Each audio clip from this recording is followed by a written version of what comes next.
Paano? Mas inuuna mo pa yung barkada mo kaysa mag-aral. Eh hindi ka nga mapakain ng tropa mo. Tapos ikaw pa magpapakain sa kanila? Palamunin ka na nga dito sa bahay. Tapos kung sino-sino pang dinadala mo dito. Tol, Bakit kuya? nakaluto na ako ng ulam natin. Tara, kumain na tayo. Sige kuya, mamaya na lang. Tapusin ko muna itong ginagawa ko. O bakit? Matagal pa ba yan? Hindi kuya, malapit na rin ako matapos dito. Teka, asan pala yung kapatid mong si Mark? Nagpaalam ba sa'yo? Oo kuya, pupunta lang daw saglit sa tropa niya. Yang batang yan talaga. Lagi na lang barkada ang inuuna. Kaya nga kuya sinabihan ko naman niya na wag bumarkada ng bumarkada. Sakit talaga sa ulo ng batang yan. Ayaw na nga mag-aral, ayaw pa maghanap buhay. Hayaan mo na lang muna kuya. Anong hayaan? Tignan mo nga, ang aga-aga nasa barkada na. Eh sabi niya kasi sasaglit lang daw siya. Hay nako, katulad niyan. Anong oras na naman umuwi kagabi? Tapos lasing na lasing pa. Wala nang ang ibang ginagawa yan kundi uminom at tumambay. Si kuya naman no, hayaan mo na. Ganyan din naman tayo nung kabataan natin. Oo, bumabarkada ako. Pero mas inuuna ko ang makapagtapos at makahanap ng trabaho. Ano yon? Siya kontento na lang sa ganyan? Maaga kasing nawala sila nanay at tatay Kaya siguro ganyan siya. Bakit? Anong kinalaman ng pagkawala nila sa katamaran niya? Lagi mo na lang kasing pinagtatanggol yang si Mark. Hindi naman sa ganun kuya. Iba pa rin kasi talaga nung nabubuhay sila nanay. Oo, naiintindihan ko naman yon. Nahihirapan din naman tayo Pero dapat magpatuloy pa rin tayo sa buhay. Kahit nahihirapan na tayo. O teka, nandiyan na pala yung magaling mong kapatid Talaga nung pakmaya. O kuya, andyan pala kayo. May pagkain na ba? Oo, meron na. Nakaluto lang si Kuya Rome. Tamang-tama, gutom na ako. Tara pre, kain tayo sa loob. Nako pre, wag na. Sige, alis na ako. Mga kuya, una na po ako Sige pre, mamaya na lang. Sige pre. Teka! Ayos ka rin no?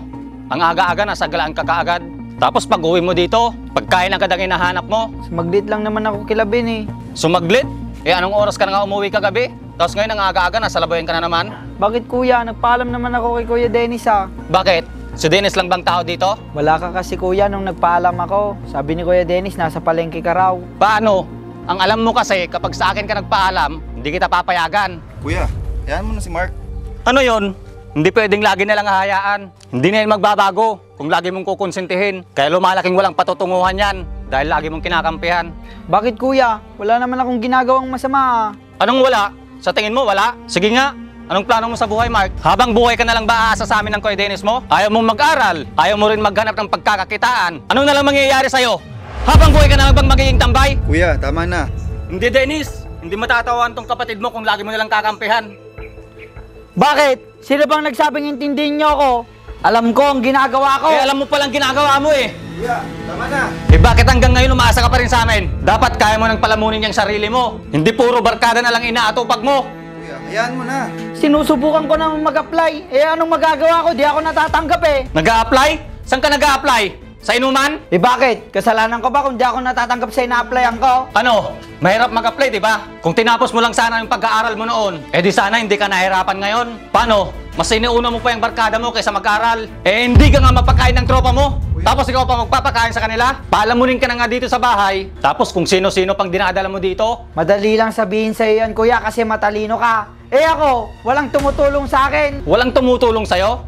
Sigurado ka? Eh lahat na nga ng tulong binibigay namin sa'yo. Tapos kulang pa rin ba? Anong tulong pa ba ang gusto mo? Pinasok ka na nga namin sa magandang school para gumanda naman yung buhay mo. Pero anong ginawa mo? Hindi ka pumapasok at sinasayang mo lang binabayad namin. Kuya, tama na. Ikaw Mark, huwag ka na sumagot. Ang sakit mo naman magsalita kuya. Bakit? Masakit ba? Para matauhan ka. Hindi habang buhay, nasa tabi mo kami. Paano na lang kung may pamilya na kami ng kuya mo? Saan ka na lang dadamputin? Bakit kuya? Nung nawala sila nanay at tatay, tinanong niyo ba ako kung nahirapan akong mag-adjust? Hindi ko alam kung anong gagawin ko. Wala akong makausap kuya. Dahil parehas kayo ni Kuya Dennis na busy sa trabaho. Katulad niyan, ako lang lagi naiiwan dito sa bahay. Ni wala nga akong kasama. Kaya mas pinipili ko na lang na makasama ko yung mga kaibigan ko. Dahil lagi silang andyan para sa akin. Sorry Mark, hindi naman kasi namin alam na ganyan na pala yung nararamdaman mo. Naintindihan ko naman yung nararamdaman mo. Pero sa tingin mo, sino magbabayad ng mga utang sa ospital at sa libing nila tatay noon? Baon na baon tayo sa utang. Wala tayong ibang aasahan noon, kundi ang mga sarili namin. Kaya kahit mahirap, Kahit masakit, kailangan namin magpatuloy sa buhay. Dahil iniisip ka namin kung paano ka namin mabibigyan ng magandang buhay. Kahit wala na sila, tatay. Pero dapat hindi nyo ako pinabayaan, kuya. Hindi ko alam kung anong gagawin ko nun. Hindi nyo ba alam na sobrang lungkot ko sa pagkawala nila? Sa tingin mo ba pinabayaan ka namin, Mark? Anong mangyayari sa atin kung magmumukmuk lang kami sa bahay? May magpapakain ba sa atin? Tama si Kuya, Bunso. Hindi rin naman naging madali sa amin ni Kuya nangyari noon eh. Pero mas pinili namin lumaban at magpatuloy. So ang ibig sabihin, ako lang palang hindi lumalaban at nagpatuloy sa buhay dahil ganito lang kinahinatnan ko? Mark! Sandali lang! Saan ka pupunta? Pabayaan mo siya. Hindi ba natin siya habulin, Kuya? Hayaan mo siya para mapag-isipan niya lahat ng sinabi natin sa kanya. Pre. Ang plano mo ngayon, pre? Hindi ko pa nga alam eh. Pero susubukan ko pa rin mag-apply kahit part-time job lang. Ano kaya, pre? Subukan mo na lang umuwi sa inyo. Malay mo, hindi nagalit sa'yo yung mga kuya mo. Ayoko. Hindi mo na ako uwi sa bahay. Paano yan? Saan ka maghahanap ng mga part-time? Susubukan kong tumingin sa online. Baka sakaling may mahanap. Hayaan mo, pre. Subukan ko magtanong sa mga tropa. Baka sakaling may alam sila. Sige pre, salamat. Hindi pa rin ba nagtatanong sila tita kung bakit nandun pa rin ako sa bahay nyo? Ayun, hindi naman. Tsaka huwag ka mag-alala, pre. Sinabi ko naman kay mama na mayroon kayong problema ng mga kuya mo. Hayaan mo pre, pag nagkatrabaho ako, uupa na lang ako kahit maliit lang. Ba, pre? Okay lang yun. Teka, pre. May ba ako? Di ba nahihirapan kang maghanap ng trabaho? Ano kaya, pre? Sa tingin mo? Kung kakausapin mo na lang kaya yung mga kuya mo, mali mo, pag-aralin ka ulit nila. Sa tingin mo ba, pag-aaralin pa rin ako ni kuya matapos yung nangyari? Ikaw talaga. Bakit naman hindi? Kapatid mo naman sila. Hindi ko alam. Basta susubukan ko pa rin makahanap. Baka makatsamba ako. Sige, pre, ikaw ang bahala. Malaki ka na.